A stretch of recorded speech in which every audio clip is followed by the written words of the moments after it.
years ago, the Bleeders released their debut EP, A Bleeding Heart, and played an awesome gig at the Crown Hotel. And then 20 years later, they're back here, and I'd recently just managed to catch up with them and talk a little bit about the past. I managed to catch Gareth Stack, who is the bass player from the Bleeders. We talked a little bit about their touring and getting all around the world, because later on they managed to get to number 2 in the album charts in New Zealand, and then did a lot of touring through Canada and Australia shortly after. After a 10-year career, they came back and went about other daily duties, and now they're back touring the country once again, and it was awesome to be able to catch up with them and talk a little bit about music. Yeah, cool. So, all right, so we're talking with Gareth from the Bleeders. Cheers, mate. Hey. Thanks for joining us. No worries, man. Good to be here. Good to be here. Yeah, outside the Crown on a nice Friday night. Classic Dunedin rainy day. Nah, it's been actually beautiful weather we've had here, and it's just, yeah. No, it's good to have you down from Auckland. And is this your first gig in a while? It is actually, yeah. It's the first show since I think August last year, where the Bleeders played in a couple of shows in the North Island. Shit. And so it's really, actually no, we played in Christchurch as well. Oh man, time's flying. Yeah, it really is. Yeah. Are you nervous? Yeah, I am. I am because the last time we played here, we played in the bigger room next door. Yeah. And oh man, it was crazy. It was actually a very memorable gig because we had I think, as Jones would say, it was at capacity. Yeah. And yeah. And it was insane. We had people on the stage, the amps were falling off. We had to keep stopping. In the end, the bar staff had to come out from behind the bar to hold people back off the stage. Yeah. Because it was awesome. Yeah. It was so awesome, and it was not one of those situations where it was memorable for a bad reason. It was memorable because it was just so much fun. Yeah. Cool. Yeah. And so we find you back here 20 years after that particular gig. Yeah. That was the release of your first EP. I believe so. Yeah. So it was.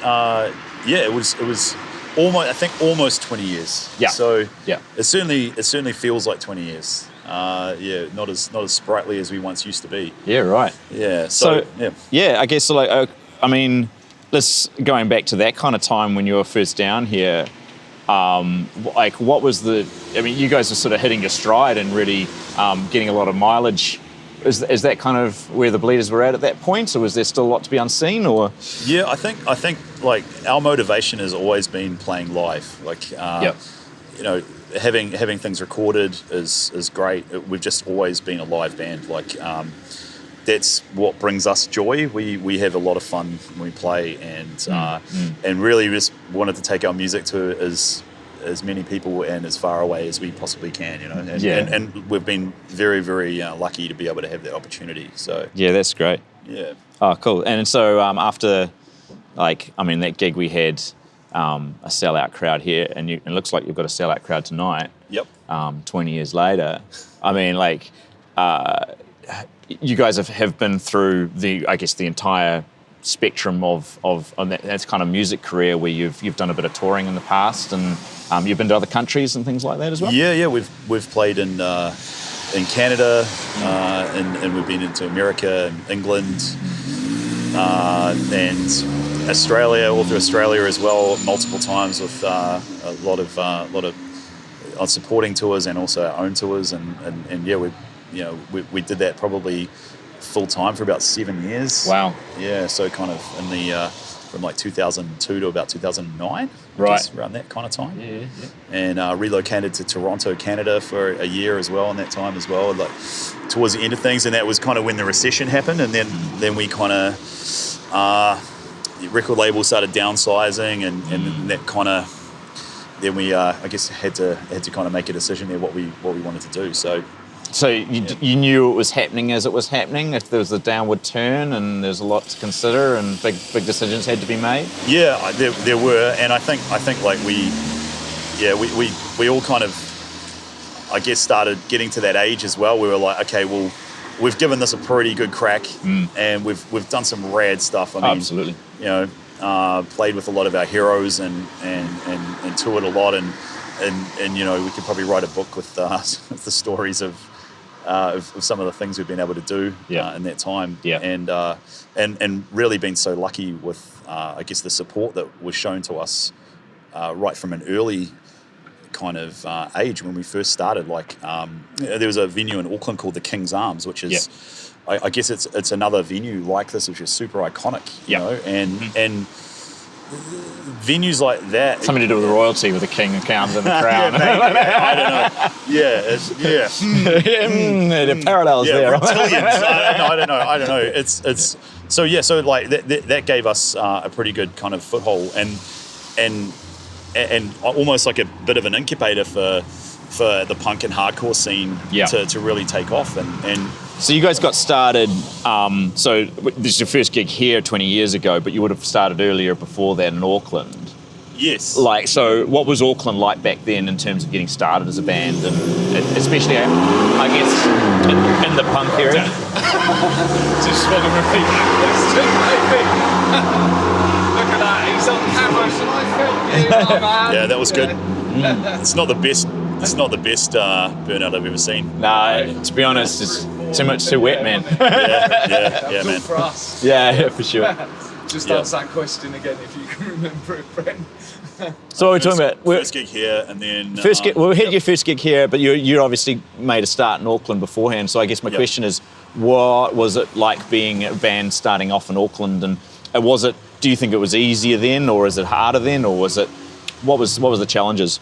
I mean, I can't compare it to now because I don't know. I'm not in a new band now. Of course. I mean, with all respect to the question, I think that there's, like we kind of all came from other bands, so we'd already kind of knew the scene, and I think what ended up happening is we relied a heck of a lot on the community of people that were already going to those shows and to those venues, you know. Yeah. So like, you know, and as I was saying, like the King's Arms is one of those venues that everyone would go to, and you'd see familiar faces there every week. Right. You know, I kind of do feel like there were a lot more shows than what there are now. There were a lot more bands, and it's those kind of venues that give people the opportunity to I guess kind of practice playing live. Yeah, you know, and that's super important. I guess especially if you're looking at bands that are wanting to do it as a career or move overseas or any of those types of things, like you need to have that experience on stage in front of a crowd, and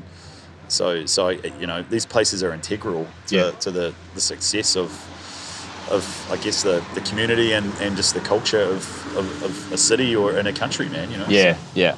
I guess in that sort of sense of community around that it brings, you talked about knowing people at a venue, because people sort of I sort of find a parallel with the watering hole, you know, like, and that's kind of very true of pubs and clubs and things like that, where you recognise people that go to these places, and people who support music and bands like that, like the ones that you're in.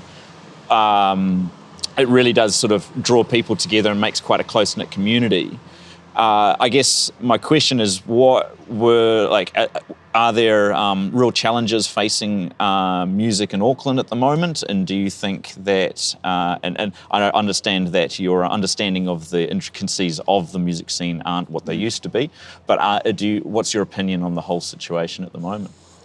Yeah, I just the gut feel, I guess, is based on kind of how many shows I see advertised and how often. I think like venues create the ability to have scenes, you know, and that I think that's the key. Once you've got those venues, then that's when people have a place to go. That's where people go to see bands play and go, hey man, I want to do that. Yeah. You know, and then that motivates them to go buy an instrument, go get a bunch of friends together and have fun and then do it, you know, and then they're doing it, and then that's where, you know, the passion comes from, and then they just fall in love with it, and that's it, man. You said you played with a lot of your heroes. Yeah. Like, can you offer some of those heroes? And then, like, what were those heroes, and how important were they to you to be playing music, you know, as a kid or whatever? Yeah, and it's funny, like there's I mean, the person that stands out or the band that stands out was when we got to play with Motorhead.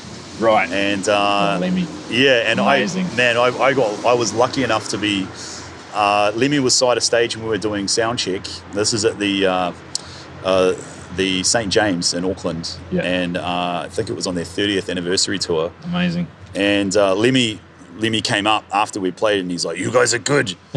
You're loud." Yes. And I was like, "Holy shit! It's Lemmy."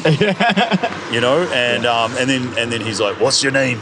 And I'm like, "Gareth." And he's like, "I won't remember your name, but I'll remember your face. God bless you, Gareth." And shook my hand, and I was like, "Oh my god, it's Cloud 9, eh? Yeah, it was like talking to a cartoon character. It was Yeah, insane. for sure. Yeah, you know, so that stood out as someone who was pretty amazing. The other times, you know, like we played with the Misfits in Camden in London. Oh wow, cool. And you know, that was with Jerry Only and Des and Robo from Black Flag, which was like, sure, come on, man, you know, like that's punk rock royalty right there. You're definitely notching some in the bedpost there, mate. Yeah, definitely, man. So, yeah, whoops. So and then you know, some of the newer bands that we've toured with, and like AFI, like man, I was a huge AFI fan and still am, like, and then touring with those guys and like Davey Havoc, it was just an absolute the best human being, man. Just such a nice guy, and really looked after us. And even Angelo and I had a side project, and Ian as well, actually, called Leeches, and one of the shows he just turned up at. No way. Yeah, in Auckland. He was over here with one of his side projects and just turned up to our show. And we hung out. It was awesome. So yeah, just a real cool guy. And so yeah, there's a whole bunch of others as well, which probably don't want to bore you with that stuff. Oh look, man, and I guess, like, you know, it's something that, I mean, we're talking about a community scene that is able to provide heroes for people to see, you know, and like, I mean, Auckland and Dunedin are different, and one of the conversations we're having in Dunedin is how important is it to have touring acts that come through the city, and at the moment we don't get a lot because citywide there's not really a venue that's suitable to accommodate that mid-sized venue. So how, like, and the question is, like, how do we create a sustainable music community where we can have a mid-sized music venue that will be able to be populated with those acts, which will provide inspiration for our own community as well? Well, I think, man, I think you've nailed it when you're talking about local heroes, man. Like, I mean, I remember New Zealand bands, like punk rock bands, going to those venues. Right. Like, you know, like there's a band they're actually originally from Taranaki called Kitsch. Yeah. And Sam Ike from Kitsch, man. Yeah. It was my bass playing hero. Right. Like, seriously, man, like not even internationally or anything like that. And then again, I'm good friends with him now, and that to me was insane, you know. So it's so that's something that's pretty cool, and that's a local thing, and that's where those local venues, they were the incubator for those things to happen. Because if they weren't there, then how would that happen? How would that occur? Yeah. Where would your motivation come from? Where would the So that's something that's.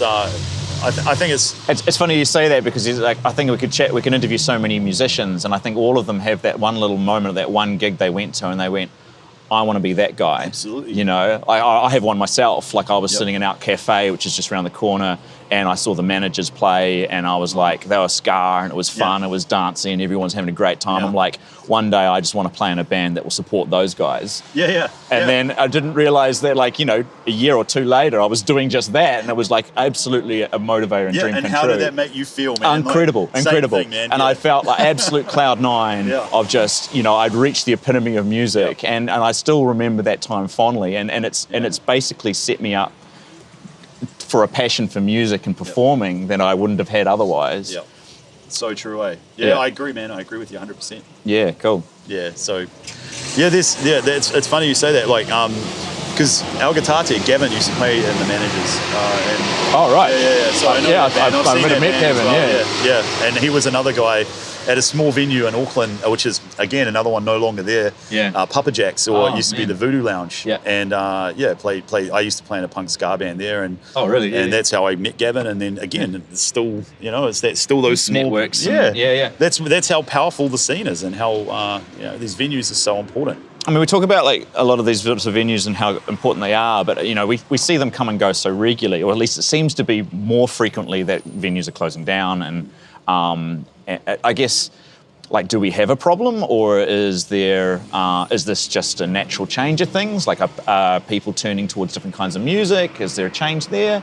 What's your opinion on our scene in terms of that change? Yeah, I guess, I don't know. Like, I mean, music is one of those things. It's like a wheel that comes around, like you electronic music, and it'll pick up a little bit of dirt on the wheel as it comes back around again. And punk rock does the same thing. Rock and roll does the same thing. And there needs to be places for those types of things to happen, though. Yeah. You know, like I think it absolutely comes down to the venues, and it's tough. I mean, like, there's a crazy thing is, you look at other places. I believe like places like Sweden, they really support music there. Where if you want to start a band, the government will help support you. Wow. And I remember talking to the bass player from Millencolin years ago, Nicola, and I think it's Nicola. Yeah. And yeah, it's insane. Like, it's just like that's something that, yes, New Zealand music over here, and we're very lucky that they do support New Zealand music and New Zealand Music Commission and New Zealand Air and things like that. It's like maybe there could be more, you know, and maybe. I mean, you've toured to Canada and Australia and things. Like, how does New Zealand music culture, I guess, like, not talking about the music itself or the musicians, but the way that the public supports music, how is that different from maybe Australia or Canada, or is there a difference?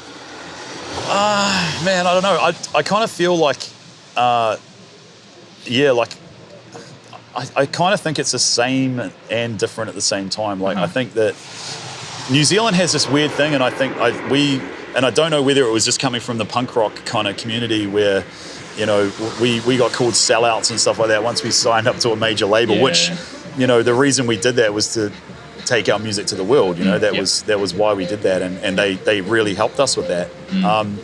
So, you know, we have this whole thing here where with the tall poppy syndrome, you know, everyone talks about it.